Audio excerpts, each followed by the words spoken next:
മൂന്നാമത്തെ കാര്യം പറയാനുള്ളത്, ഞങ്ങൾ പോലീസ് സേന ജനങ്ങൾക്ക് വേണ്ടിയുള്ളതാണ്, ജനസൗഹൃദമാണ്. അതുപോലെ തന്നെ നിയമങ്ങൾ ലംഘിക്കുന്ന ആളുകളും നിയമത്തെ വെല്ലുവിളിക്കുന്ന ആളുകളെയും വെറുതെ പോലീസിന് വിടാൻ കഴിയില്ല. ജനങ്ങളുടെ സുരക്ഷിതത്വവും ജനങ്ങളുടെ സംതൃപ്തമായ ജീവിതവും ഉറപ്പുവരുത്താനുള്ള ഉത്തരവാദിത്വം കേരള പോലീസിനുണ്ടാവും. അത് 100% അത് നടപ്പാക്കാനുള്ള തീരുമാനം തന്നെയാണ് ഉള്ളത്. കുട്ടികളും സ്ത്രീകൾക്കുമെതിരായി ഉയർന്നു വരുന്ന അതിക്രമങ്ങൾ അത് ഗൗരവത്തോടെ തന്നെ കാണും. പല ജോലി സ്ഥലങ്ങളിലും അല്ലാതുള്ള സ്ഥലങ്ങളിലും സ്ത്രീകൾക്കെതിരെയുള്ള അക്രമങ്ങൾ വർദ്ധിച്ചു വരുന്നുണ്ട്, കുട്ടികൾക്കെതിരായിട്ടുള്ള അക്രമങ്ങൾ വർദ്ധിച്ചു വരുന്നുണ്ട്.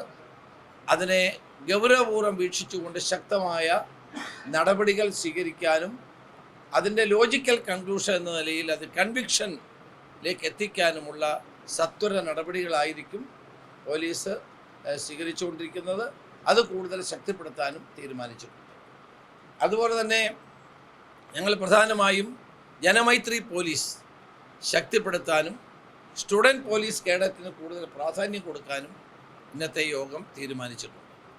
അത്തരം ജനമൈത്രി പോലീസിലൂടെ ജനങ്ങളുടെ സഹകരണത്തോടെ കുറ്റകൃത്യങ്ങൾ കുറച്ചുകൊണ്ട് വരാനും അതുപോലെ തന്നെ പുതിയ തലമുറയെ ഈ കുറ്റകൃത്യങ്ങളിൽ നിന്ന് പിന്തിരിപ്പിക്കാനുമുള്ള നടപടികൾ സ്വീകരിക്കാനുള്ള ലക്ഷ്യത്തോടെയാണ് ഇത് ഉദ്ദേശിക്കുന്നത്. ട്രാഫിക് അപകടങ്ങൾ കേരളത്തിൽ വർദ്ധിച്ചു വരുന്ന ഒരു കാര്യമാണ്. ആ ട്രാഫിക് അപകടങ്ങൾ കുറച്ചുകൊണ്ട് വരാൻ പുതിയ ആപ്പുകളും പുതിയ IT സംവിധാനങ്ങൾ ഉപയോഗിച്ചുകൊണ്ടുള്ള സംവിധാനങ്ങൾ ഏർപ്പെടുത്താൻ തീരുമാനിച്ചിട്ടുണ്ട്. അതിൻ്റെ വിശദാംശങ്ങൾ പിന്നീട് ഞങ്ങൾ പുറത്തുവിടുന്നതാണ്. കേരളത്തിൽ വർദ്ധിച്ചു വരുന്ന റോഡ് അപകടങ്ങൾ കുറയ്ക്കാനും ജനങ്ങളുടെ സുരക്ഷിതത്വ റോഡുകൾ ഉറപ്പുവരുത്താനും വേണ്ടി വന്നാൽ PWDയുമായി കൂടി സംസാരിച്ച് ഈ കാര്യത്തിൽ റോഡ് അപകടങ്ങൾ കുറയ്ക്കാനുള്ള ശക്തമായ നടപടികൾ സ്വീകരിക്കുന്നുണ്ട്. പോലീസ് അക്കാഡമിയിൽ നടക്കുന്ന ട്രെയിനിങ്ങിൽ സിലബസുകൾ പരിഷ്കരിക്കാനും കൂടുതൽ പോലീസിങ്ങിന് പ്രാധാന്യം കൊടുക്കുന്നതോടൊപ്പം തന്നെ മാറുന്ന സാഹചര്യങ്ങൾക്കനുസരിച്ചുള്ള പോലീസിൻ്റെ ദൗത്യം പൂർണ്ണമായി ഉൾക്കൊണ്ടുകൊണ്ട് പരിശീലനം നൽകാനുമുള്ള തീരുമാനമാണ് എടുത്തിട്ടുള്ളത്. അതുപോലെ തന്നെ ഇന്ന് സൈബർ ക്രൈമുകൾ വർദ്ധിക്കുകയാണ്.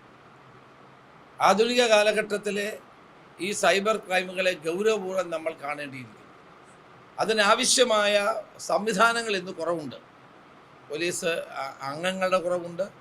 ടെക്നോളജി പൂർണ്ണമായും ഉൾക്കൊണ്ടുകൊണ്ട് അല്ലെങ്കിൽ പൂർണ്ണമായി ഉപയോഗിക്കാനുള്ള സാങ്കേതികമായ പല പരിമിതികളുമുണ്ട്. ആ പരിമിതികൾ സംബന്ധിച്ച് മുഖ്യമന്ത്രിയുമായി സംസാരിച്ച് സൈബർ ക്രൈമുകളുടെ കാര്യത്തിൽ പ്രത്യേകമായ നടപടികൾ സ്വീകരിക്കും. അവരുടെ അടിസ്ഥാന സൗകര്യങ്ങൾ വർദ്ധിപ്പിക്കാൻ. ഇന്ന് സൈബർ ക്രൈംസാണ് ഏറ്റവും കൂടുതൽ. ലോൺ ആപ്പുകൾ, അതോടൊപ്പം തന്നെ സാമൂഹ്യ മാധ്യമങ്ങളിലൂടെ ആളുകളെ ആക്ഷേപിക്കുന്നത്, കുടുംബങ്ങളിൽ കലഹമുണ്ടാക്കുന്നത്, വർഗീയമായ ചേരിതിരിവുണ്ടാക്കാൻ സൈബർ ഇടങ്ങളിൽ ഉണ്ടാകുന്ന പ്രവർത്തനങ്ങൾ, അതോടൊപ്പം ക്രിപ്റ്റോ കറൻസി ഉൾപ്പെടെയുള്ള ധാരാളം സൈബർ ക്രൈമുകൾ ഇന്ന് ഇന്ത്യയിലും നടന്നുകൊണ്ടിരിക്കുകയാണ്. കേരള പോലീസ് അതിനെ ഗൗരവമായി എടുത്തുകൊണ്ട് സൈബർ ക്രൈംസുകൾ തടയാൻ ഉള്ള നടപടികൾ ചെയ്യുക. പ്രത്യേകിച്ച് സോഷ്യൽ മീഡിയയിലൂടെ ആളുകളെ ആക്ഷേപിക്കുന്ന പ്രവർത്തനം, അപമാനിക്കുന്ന പ്രവർത്തനം വർദ്ധിച്ചു വരുന്ന ഒരു പ്രവണതയാണ്. അതുപോലെ തന്നെ സോഷ്യൽ ഡിവൈഡ്, കമ്മ്യൂണലായിട്ടുള്ള ഡിവൈഡ് വർദ്ധിപ്പിക്കാൻ ഉതകുന്ന തരത്തിലുള്ള രീതി കണ്ടുവരുന്നുണ്ട്.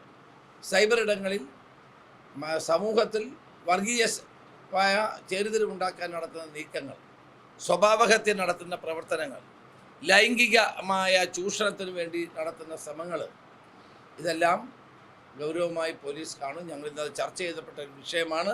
സൈബർ ക്രൈമുകളുടെ കാര്യത്തിൽ കൂടുതൽ ശക്തമായ നിയന്ത്രണവും നടപടികളും ഉണ്ടാകും.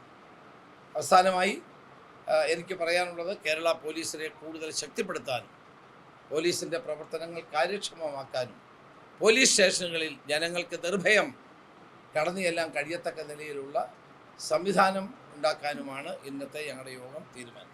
ഏറ്റവും പുതിയ വാർത്തകളും വിശേഷങ്ങളും വിരൽത്തുമ്പിലറിയാൻ സീ മലയാളം ന്യൂസ് എല്ലാ ഡിജിറ്റൽ പ്ലാറ്റ്ഫോമുകളിലും ലഭ്യം.